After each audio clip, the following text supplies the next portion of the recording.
আসসালামু আলাইকুম। আমার অষ্টম শ্রেণীর ছাত্রছাত্রীরা, আজ তোমাদের বিজ্ঞান বইয়ের 1.2 যে অধ্যায়টি আছে স্পর্শ ছাড়া ক্রিয়াশীল বল, এই অধ্যায়টি থেকে তোমাদের ফার্স্ট ইউনিট টেস্টের জন্য কিছু গুরুত্বপূর্ণ প্রশ্ন এবং তার উত্তর নিয়ে আলোচনা করা হলো। প্রথম প্রশ্ন, পৃথিবী সব বস্তুকেই ড্যাশ বল দিয়ে টানে। উত্তর হবে অভিকর্ষ। ড্যাশের মধ্যে তোমরা অভিকর্ষ লিখবে। পেজ নম্বর হলো 17। এর পরের প্রশ্ন, কোনো বস্তুর ওজন মাপা হয় কোন যন্ত্রের সাহায্যে? উত্তর লিখবে, কোনো বস্তুর ওজন মাপা হয় স্প্রিং তুলা যন্ত্রের সাহায্যে। পরের প্রশ্ন দেখো, একটি মহাকর্ষ বলের উদাহরণ দাও। উত্তর লিখবে, অভিকর্ষ বল। পরের প্রশ্ন, অভিকর্ষ কাকে বলে? উত্তর, পৃথিবী ও পৃথিবীর আশেপাশে থাকা অন্য কোনো বস্তুর মধ্যে যে মহাকর্ষ বল ক্রিয়া করে তার নামই অভিকর্ষ। পরের প্রশ্ন,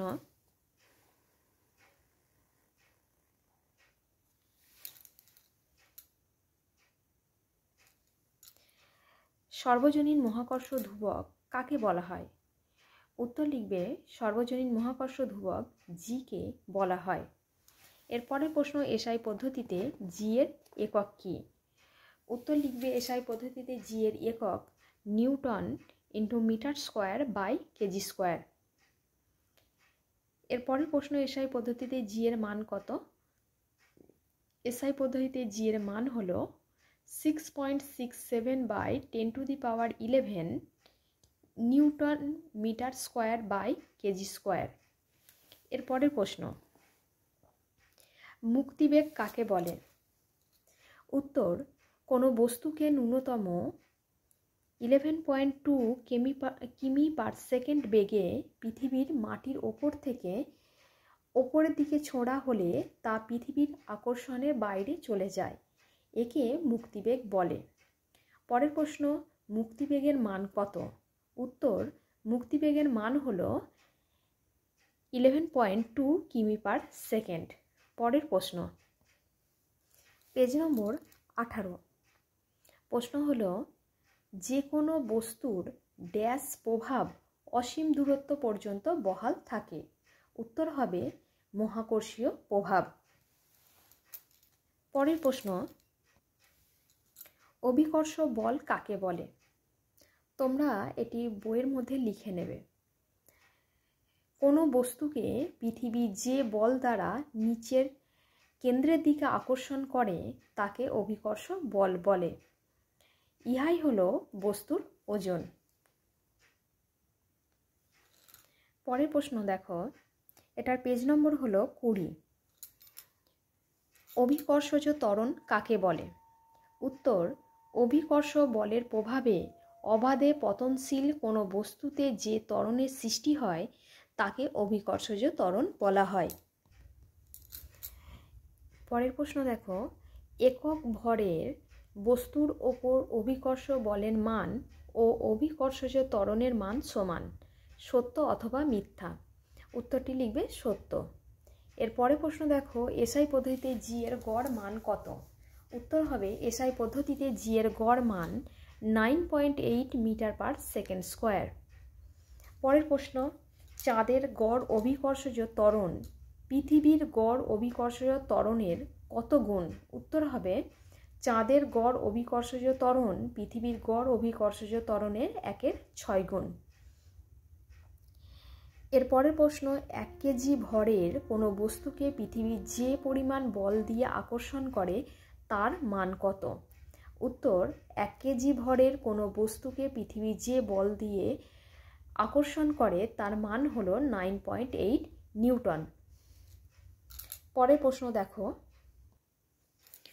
পতনশীল বস্তু কাকে বলে?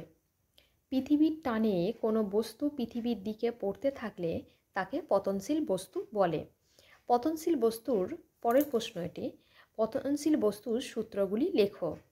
উত্তর হবে, একই উচ্চতা ও স্থির অবস্থা থেকে অবাধে পতনশীল সব বস্তুই সমান দ্রুততায় নিচে নামে। 2, সময় বাড়ার সঙ্গে সঙ্গে পতনশীল বস্তুর বেগও বাড়তে থাকে। 3. সময় বাড়ার সঙ্গে সঙ্গে পতনশীল বস্তুর অতিক্রান্ত দূরত্ব বাড়ে। পরের প্রশ্ন পেজ নম্বর হলো 23। ঘর্ষণজাত তড়িৎ বা আধান কাকে বলে? ঘর্ষণের ফলে কোনো বস্তুতে সৃষ্টি হওয়া এই ধরনের তড়িৎকে, এখানে এই ধরনের বলবে না, উত্তরটি লিখবে ঘর্ষণের ফলে কোনো বস্তুতে সৃষ্টি হওয়া তড়িৎকে ঘর্ষণজাত তড়িৎ বা আধান বলে। ঘর্ষণের ফলে বস্তুতে তৈরি হওয়া অবস্থাকে বলা হয় ড্যাশ। উত্তর হবে ড্যাশের মধ্যে তড়িদাহিত অবস্থা। এর পরের প্রশ্ন, একই জাতের তড়িৎ আধান পরস্পরকে ড্যাশ করে। উত্তর হবে বিকর্ষণ করে। পরের প্রশ্ন, ভিন্ন জাতের তড়িৎ আধান পরস্পরকে ড্যাশ করে। উত্তর হবে আকর্ষণ করে। পরের প্রশ্ন, কোন বিজ্ঞানীর পরীক্ষা থেকে আমরা তড়িতের প্রকৃতি সম্পর্কে প্রাথমিক ইঙ্গিত, এখানে লিখবে তড়িতের প্রকৃতি সম্পর্কে জানতে পারি। উত্তর লিখবে বেঞ্জামিন ফ্র্যাঙ্কলিনের পরীক্ষা থেকে আমরা তড়িতের প্রকৃতি সম্পর্কে জানতে পারি। এর পরের প্রশ্ন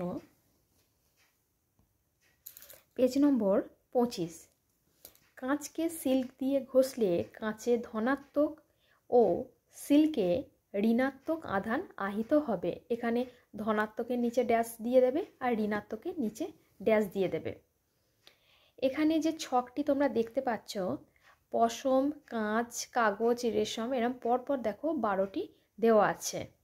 তো আমাদের ওপর থেকে নিচ পর্যন্ত তোমরা যদি ধরো পশমকে যদি আমি কাঁচ দিয়ে ঘষি, তাহলে কি হবে, পশমে হবে ধনাত্মক, কাঁচে হবে ঋণাত্মক।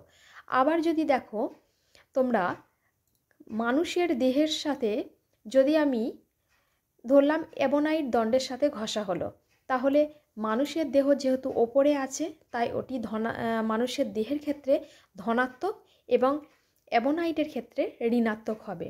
অর্থাৎ যেটি ওপরে থাকবে তার ক্ষেত্রে ধনাত্মক, তার নিচে যেটি থাকবে তার ক্ষেত্রে ঋণাত্মক। এর পরের প্রশ্ন, কুলম্বের সূত্রটি লেখো। কুলম্বের সূত্র হিসেবে তোমরা লিখতে পারো, কুলম্বের সূত্রটি হলো F equal K into Q1 into Q2 by R square. পরের প্রশ্ন, সিজিএস পদ্ধতিতে বল মাপার একক কী? সিজিএস পদ্ধতিতে বল মাপার একক হলো ডাইন।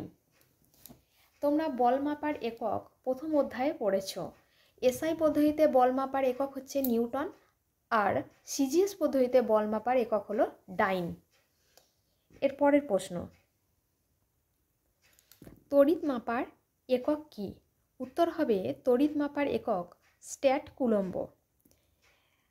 এর পরের প্রশ্ন, তড়িৎ আধান পরিমাপের উপায়কে আমরা ড্যাশ বলে থাকি।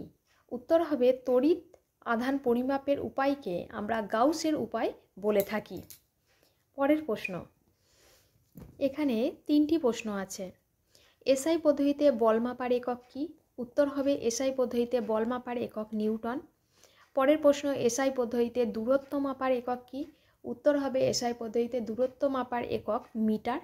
এবং 3 নম্বর প্রশ্ন, এসআই পদ্ধতিতে আধান মাপার একক কী? উত্তর হবে এসআই পদ্ধতিতে আধান মাপার একক কুলম্ব।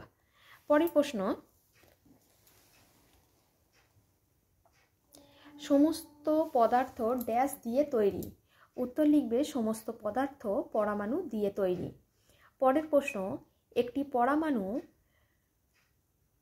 কয় ধরনের কণা দিয়ে তৈরি, সেগুলি কি কি? উত্তর লিখবে একটি পরমাণু 3 ধরনের কণা দিয়ে তৈরি, সেগুলি হলো ইলেকট্রন, প্রোটন ও নিউট্রন।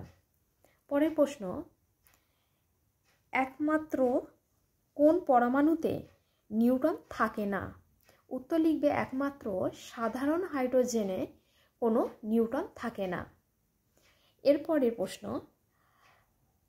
দেখো ড্যাশ ঋণাত্মক আধানযুক্ত কণা। উত্তর হবে ইলেকট্রন। পরের প্রশ্ন, ড্যাশ ধনাত্মক আধানযুক্ত কণা। উত্তর হবে প্রোটন।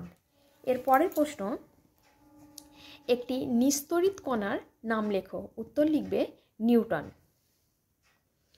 পরের প্রশ্ন, কোনো পরমাণুর ড্যাশ থেকে প্রোটন কিংবা নিউট্রনকে আলাদা করা খুব কঠিন। উত্তর হবে কোনো পরমাণুর নিউক্লিয়াস থেকে প্রোটন কিংবা নিউট্রনকে আলাদা করা খুব কঠিন। পরের প্রশ্ন, পেজ নাম্বার 27, অ্যানায়ন কাকে বলে? উত্তর লিখবে ঋণাত্মক আধানযুক্ত পরমাণু বা পরমাণু জোটকে অ্যানায়ন বলে। পরের প্রশ্ন, ক্যাটায়ন কাকে বলে? ধনাত্মক আধানযুক্ত পরমাণু বা পরমাণু জোটকে ক্যাটায়ন বলে। এর পরের প্রশ্ন দেখো, পরমাণু ড্যাশ গ্রহণ করলে পরমাণুটি ঋণাত্মক আধানে আহিত হবে। ড্যাশের মধ্যে লিখবে ইলেকট্রন।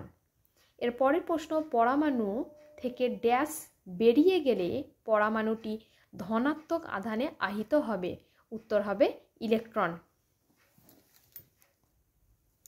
এর পরের প্রশ্ন, বিপরীত তড়িতাধান পরস্পরকে ড্যাশ করে ও সমতড়িতাধান পরস্পরকে ড্যাশ করে। উত্তর লিখবে প্রথমে আকর্ষণ, তারপরে উত্তরটি হবে বিকর্ষণ। এর পরের প্রশ্ন, তড়িৎ আবেশ কাকে বলে? তড়িৎ আবেশ কাকে বলে দেখো, কোনো তড়িদাহিত বস্তুর উপস্থিতির কারণে একটি নিস্তড়িত বস্তুর দুই প্রান্তে বিপরীত তড়িতের সমাবেশ ঘটার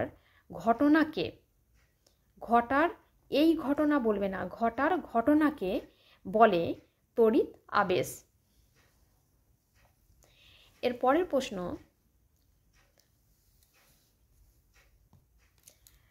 তড়িৎ বল বা স্থির তড়িৎ বল কাকে বলে? উত্তর লিখবে বিপরীতধর্মী তড়িতাধান পরস্পরকে আকর্ষণ করে ও সমধর্মী তড়িতাধান পরস্পরকে বিকর্ষণ করে। এই প্রকার আকর্ষণ বা বিকর্ষণ দুটি হলো বল। এই বলের নাম তড়িৎ বল বা স্থির তড়িৎ বল। পরের প্রশ্ন দেখো,